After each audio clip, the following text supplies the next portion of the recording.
औरा मज़दा का मतलब होता है सबसे बुद्धिमान भगवान। वो पारसी के का खुदा था, जिसे कहते थे पारसी सबसे बुद्धिमान हमारा भगवान है, ठीक है। तो वो जरजुस नबी थी, उनकी कौम थी, ठीक है। जरजुस नबी था, उसकी कौम थी पारसी लोग, ठीक है। वो भी एक आग खुदा को मानते थे, मूर्ति पूजा नहीं करते थे। बस फ़र्क इतना था कि आग के जरिए खुदा को भेंट देते थे। जिस तरह मूसा ने वेदी बनाई थी, इब्राहिम ने वेदी बनाई थी, आग के जरिए खुदा को भेंट दी थी, उसी तरह जो है ना उसने भी काम किया था, ठीक है। उन लोग भी वही काम करते थे। जैसा हाबिल ने काबिल ने भेंट दी, तो खुदा ने आग के जरिए खुदा को भेंट कबूल करी थी। तो कॉन्सेप्ट एक ही, मतलब समझो। लेकिन उनका जो अ, बस ये फ़र्क इतना हो गया कि जब नबी साहब आए तो उस ज़माने के अंदर वो लोग ने, यहूदी जो बनी इसराइल, तो उन्होंने आग की पूजा मतलब आग के जरिए भेंट देना बंद कर दिया था, जबकि पारसी वो काम करते थे। और पाँच की वक्त की इबादत भी जो थी ना, वो लोग करते थे, जैसा फजर जोर असर मगरिब इशा। उनके ज़माने में भी वो लोग करते थे, पाँच बजे बाद खुदा को करते थे। बस फ़र्क इतना था, उसका तरीका अलग था और नबी साहब का तरीका अलग से उन्होंने जो पेश किया, ठीक है। तो असल चीज़ ये है, तो जिस तरह 101 नेम उनके भी बताया गया कि 101 नेम हमारे खुदा के, जैसा रहमान भी है, रहीम भी है, रज़ाक भी हमेशा से हमेशा रहेगा। और वो स्वरूप बेस, मतलब उसको तुम समझ नहीं सकते किस तरह का वो बेस स्वरूप है। तो ऐसा भी 19 नेम्स से सिफत दी गई कि वो समझे ना, उनके मुस्लिम में भी 19 नेम्स दिया गया है कि खुदा का इस तरह 19 नेम्स है। दोनों का कॉन्सेप्ट में एक ही बातें की गई, ठीक है। तो असल चीज़ है ये। तो जो पाँचवीं इबादत थी वहीं पे कॉन्सेप्ट भी इनका ही था, बस फरीका किसने लिया आप समझ सकते हो उस ज़माने में। जबकि नबी साहब ने उनको कहा कि तुम मूर्ति आग की पूजा करते हो, उनको वहाँ से मार मार के बोले या तो इस्लाम कबूल करो या तो फिर तुम्हें ना यहाँ से निकलो, मतलब उनको वो किया जजिया दो या फिर उनको निकलो वहाँ से, कहा था, ठीक है। हालांकि कॉन्सेप्ट उनका ही था, पाँच वक्त इबादत का तरीका उनका ही था, बस फ़र्क इतना उन्होंने अपने तरीके से इबादत करवाई, वो अपनी तरह से करते थे।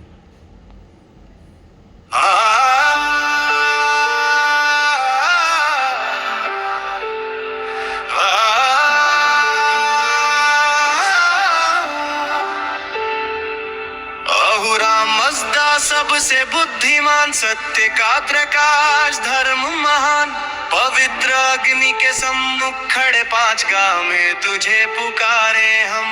अहुरा मज़दा तू ही वह है जो जीवन की सच्ची राह दिखाता है। पांच गांव पांच समय पुकारे, अहुरा मज़दा नाम तुम्हारे। अग्नि तेरी रोशनी का निशान, आशा की राह हमारा ईमान। अहुरा मज़दा न्यासनाचारे सोरा मज़दा से सत्य और धार्मिक जीवन की प्रार्थना की जाती है। सूरज उगे हवन गाए, दिन की शुरुआत मन को भाए, प्रार्थना में मन को लगाए, अहुरा मज़दा को याद करें हम। प्रकृति संदर्भ हवन गाह खुर्दा विस्ता, हवन दिन का पहला गाह है जो दिन के प्रकाश और प्रार्थना के समय से जुड़ा है। दो पुनर्कार पृथ्वी न आया, सत्य ने जीवन पथ दिखलाया, हुमता अच्छे विचार रखे हुत्ता अच्छे वचन कहे हो वर्षता अच्छे कर्म करे। राहुल अवस्था यास्ता धृत्य मनुष्य को सुना धर और विचार करके सही मार्ग चुनने का आह्वान किया गया है। दिन ढले जब उजेरीन आए, आशा की राह हमें बुलाए, झूठ अंधकार दूर भगाए, सत्य के मार्ग पर कदम बढ़ाए। अदरे वचन यास्ता ताड़िता दासा, शान खात सत्य और धर्म की राह पर चलने की भावना व्यक्त होती है। सूरज डूबे रात उतर आए, विश्व प्रेम प्रार्थना गाए, पवित्र अग्नि ज्योति दिखाए, सत्य की लौ दिल में जलाए। अहुरा मज़दा है विश्व प्रेम गाह खोरदा विस्ता, यह गाह संघ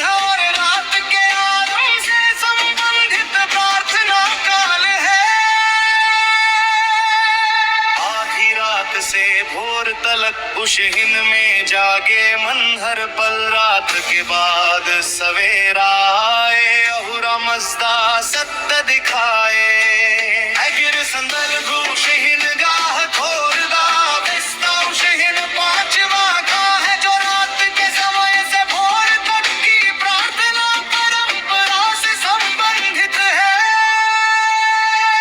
यथा हुवैरियो यात्रा की वनी, अशेम बाहु धर्म की वाणी। अच्छे विचार, अच्छे शब्द, अच्छे कर्म, सत्य और सामने जीवन का धर्म। खुशी यथा हुवैरियो यासना वस्त्रते ते दरा, यथा हुवैरियो रशेम वाहु ज़रथुस्त्री परंपरा की प्रमुख प्रार्थनाएं हैं।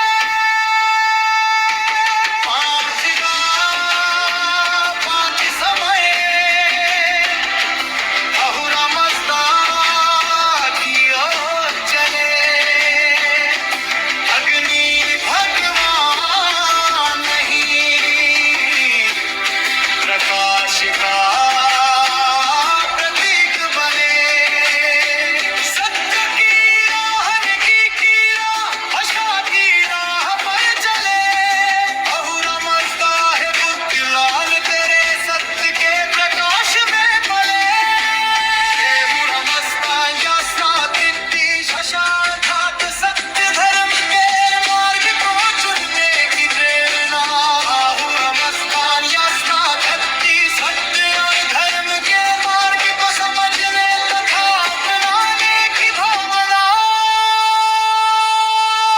उमता अच्छे विचार, हुकता अच्छे वचन, हुवर्षता अच्छे कर्म, आशा की राह चले हम, अहुरा मस्ता